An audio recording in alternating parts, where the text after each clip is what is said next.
शुभ सकाळ आशा करुच्ची आपण समस्ते भलरे थिबे। आजिर लंच मेन्यू रे घरे मु बनैथिली मटन। घर को मो भाई भौणी आसीबार थिला आउ नॉन वेज रे मटन खाइबार एक्साइटमेंट भी गोटे बहुत अलगा। मटन को मैरिनेट करके मु नै गली आलू को फ्राई करिया पई। आलू फ्राई होबा भितरे मु रेडी करी देइथिली मटन पई मसाला। मटन कसिबा भितरे मो घरे आसिके भाई भौणी पहुंची जाइथिले। आउ मामू भणजार संपर्क आपण एटु देखि पारुथिबे। आमे डिसाइड करथिलु मटन सांगरे बनेइबु दही बाइगण आउ मो भाई थिबो दही बाइगण न बनेइथिबाटा कण हबो। छुआ ପାଇଁ ବନେଇଥିଲୁ ଡାଲ ଫ୍ରାଏ ଆଉ ମଟନ କଲାବେଳେ ଲାଷ୍ଟକୁ ଚର୍ବି ପକେଇବା ଆଉ ଅମୃତଭଣ୍ଡା ପକେଇକି ବନେଇବେ ଓ ତା ଟେଷ୍ଟ ଗୋଟେ ବହୁତ ଅଲଗା।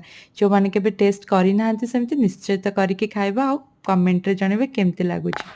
ମଟନ ଏଠି ରେଡି ହେଇସାରିଲା ପରେ ଆମେ ନେଇଗଲୁ ଖାଇବା ପାଇଁ ଆଣ୍ଡ ଆମେ କେମିତି ମିସ୍ କରିବୁ ପାଚିଲା ଆମ୍ବ। ମ୍ୟାଙ୍ଗୋର ସିଜିନ୍ ଚାଲିଛି ମାନେ ଆମ୍ବ ତ ନିଶ୍ଚିତ ଭାବରେ ଖିଆ ହବ। ପ୍ଲେଟ୍ ରେଡି କରିକି ଆମେ ନେଲୁ ଖାଇବା ପାଇଁ ଡୁଡୁ ଷ୍ଟାର୍ଟ କରିଥିଲା ମ୍ୟାଙ୍ଗୋରୁ। ଏଠି ମୋର ଭାଇ ଭଉଣୀ ଆମର ହଜବେଣ୍ଡ ଖାଇକି କହୁଥିଲେ କି ମଟନ ବହୁତ ବଢ଼ିଆ ହେଇଛି ଆଣ୍ଡ ସତରେ ମଟନର ଯୋଉ କ୍ୱାଲିଟିଟା ବି ବହୁତ ମସ୍ତ ଥିଲା।